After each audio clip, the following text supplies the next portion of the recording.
Hey everyone, Mulligan here, and welcome to the Combrei portion of my legendary crafting guide. For those new to the game, or just getting into constructed, you're probably wondering what legendaries you need to craft first. This series is aimed towards answering that question for you. Because of that, we'll be focusing on a single two-color faction for each video. So when I talked about the Rakano legendaries last time, all the ones I mentioned were very good, but most of them were also very polarizing, meaning a card would fit great in one specific deck, but not in other decks. Combrei is a different beast. Many of their legendaries can be found in multiple Combrei decks. I'll still be talking about the cards based on popular, well-established decks for this video, but in order to avoid mentioning the same cards over and over, the format will simply be essential legendaries, which you should still always craft first, and then optional legendaries, cards that occasionally find their way into some decks but are usually metagame dependent. Any legendary I don't mention is either highly experimental, doesn't fit the general game plan of the popular decks you would see, or is just plain bad. Also, fair warning, Combrei is still one of, if not the, most expensive faction in the game to get into. But let's jump in. So let's talk about the essential legendaries first, and there's two that I want to mention right off the bat. Those being Knight Chancellor Seraph and Sandstorm Titan. But let's talk about Seraph first. This is a 3-power 3/4 unit requiring 1 time and 1 justice influence to play. She has Overwhelm and an ability where you can pay 8 and exhaust Seraph to play a random time or justice unit and double its strength and health. This is one of the best legendaries in not just Combrei, but the entire game, I would say. The 3/4 stat line for 3 power is ridiculously good, and every 3-drop that anyone considers for a mid-range or control strategy gets measured against this. Every 3-drop that gets released in future sets will be measured against this. The ultimate makes her the most RNG heavy card played and constructed, but it's incredibly good. The ability is just pure value. There are games that do get decided off of a Seraph roll, leading some to complain about the card, but I think the lucky rolls are rare enough to where it isn't a problem overall. It doesn't quite cross the line, so it's still good RNG. Craft 4 of these. Every Combrei deck runs this card except for the 3-color Chalice control decks, which don't run any. Outside of Chalice, Seraph should be the second legendary you craft for your Combrei deck, with the first one being Sandstorm Titan. A 4-power 5/6 unit requiring 2 time influence to play. He's got endurance, and while he's in play, units can't fly. So this is the big boy himself. This always seems to be the first legendary that new players hear about, and also the first one they see complaints about. Despite there being past metagames where Titan actually wasn't that good. But it's obvious why people think it's OP. A 5/6 4-drop with pure upside is insanely good. It's the best 4-drop in the game. As I said, this should be the first legendary you craft. Not only does every Combrei deck play this card, but every mid-range deck running time plays this card. Again, the only exception is Chalice control decks. People say Sandstorm Titan should be one of the first legendaries you craft, period. And for good reason. Craft 4 of these, no less. So next I want to talk about the Great Parliament. This is a 4-power spell requiring 1 time and 1 justice influence to play. You play a 4/4 owl with flying for every 4 maximum power you have. I feel like this is the unsung hero of the Combrei legendaries. A lot of people know it's really good. It's just not a flashy card. Pretty much every Combrei deck runs this card with the exception of maybe Combrei aggro, though a few people ran this card in those decks off and on. Even Chalice decks run this card.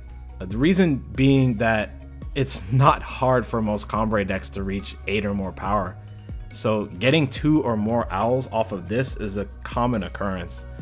If you're able to craft 4 of these, I would, especially if you're going into a tournament setting that allows sideboards.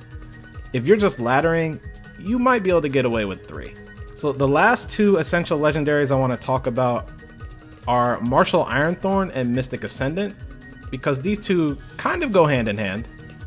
But let's touch on Martial Ironthorn first. 5 power, 5/5 unit, requiring 2 Justice Influence to play. He's got Empower, where you play an additional copy of that power, and an ultimate where you can pay 15 to kill all enemy units.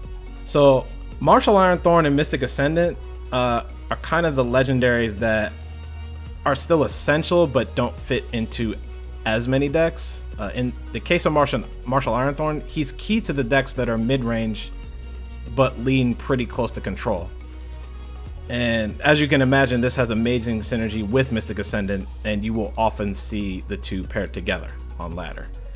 This is how Combrei is able to get to 8, 9, 10 power and more. Martial is a requirement for big Combrei decks and Vodacon decks. Even Fire Time Justice decks in the past, like Ikaria Gold, and Time Justice Primal decks not named Chalice, have played this card. I would craft 4 of these if you're able to, but many big Combrei and Vodacon lists on ladder run only 3 copies, so you can get away with crafting 3 of these if that's all you can do. So moving on to Mystic Ascendant, the 6 power 4/4 requiring 1 time influence to play. He has Empower, where he gains +2/+2, and you draw a card. So similar to Martial Ironthorn, Mystic Ascendant is core to those mid-range decks leaning towards a control style. Mystic Ascendant's ability isn't quite as limited though, so he finds his way into other time-based mid-range decks on occasion. Decks like Praxis and Xenon come to mind, which we'll touch on later in the series. Not every deck wants to ramp into higher power counts, but every deck appreciates card draw if it's reasonable. You absolutely need these if you're trying to craft a big Combrei or Vodacon deck. Chalice decks don't really need him, but other Time Justice Primal Control decks can and have run him. I've personally gotten away with running 3 copies of these in a given deck in the past, but trust me, you need to craft 4 of these. Do as I say, not as I do. So now we're moving on to the optional legendaries. And these will be Reality Warden and Vodacon Temple Speaker. So let's talk about Reality Warden first. 5 power 7/7 unit, requiring 2 time and 2 justice influence to play. While it's in play, cards can't leave the enemy void. So you actually could make a case for this being an essential legendary. In the case of big Combrei and Vodacon decks, you'll sometimes find these in sideboards for tournaments. But I've even seen people run this card in their main decks depending on the metagame. Reality Warden is more popular in faster Combrei decks like Combrei Aggro and Combrei Midrange, which is a deck that doesn't have quite as high of a power curve as big Combrei and runs more lower cost units. You'll find Reality Warden in the main deck more often in those 2 decks. That said, I have never seen people run 4 copies of this card ever. The most I ever see is 3 copies in a given deck, and so I'd craft no more than 3 of these at the most. So Vodacon Temple Speaker, 7 power 0/0 unit, requiring 3 time and 3 justice influence to play. He has strength and health equal to your maximum power, and while he's in play, your power cards have destiny.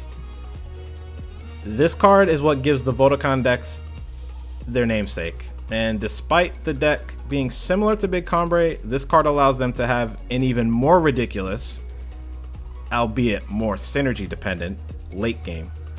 That said, the reason why this is an optional legendary is because this card is only essential for Vodacon decks. For that deck, you would want to craft 4 of these, and I base that off of never seeing a Vodacon deck list run less than 4. Otherwise, you don't need these at all. A big Combrei doesn't really have the space to run this card without changing several cards around, and then it just becomes a Vodacon deck at that point. Finally, I do want to give some honorable mentions, mainly to Leave a Witness and Sword of the Sky King. Leave a Witness, a 7 power spell requiring 3 justice influence to play. You kill all units. It also has Mentor, where you spare the student. This card was initially tested as a one-of in big Combrei decks just to have a 5th copy of Harsh Rule, but has since been cut. I feel like it could find its way into some sideboards for tournaments though, so if you're planning to compete in that setting, I'd look into crafting a single copy of this card, but I wouldn't stress over it if you can't. Sword of the Sky King, the 8 power 8/8 relic weapon requiring 2 Justice Influence to play. This one has also been seen in tournament sideboards for big Combrei in the past, just as an extra bomb to finish the game with. Similar to Leave a Witness though, no one really runs more than a single copy of this card at any given time, if at all.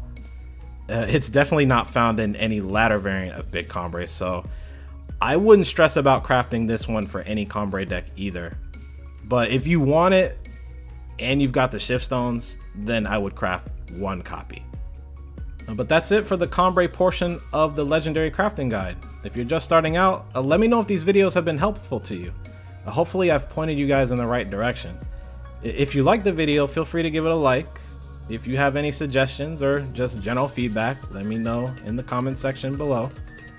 Also consider subscribing to the channel so you don't miss the future videos, not just for this series, but for the other Eternal content I put out as well.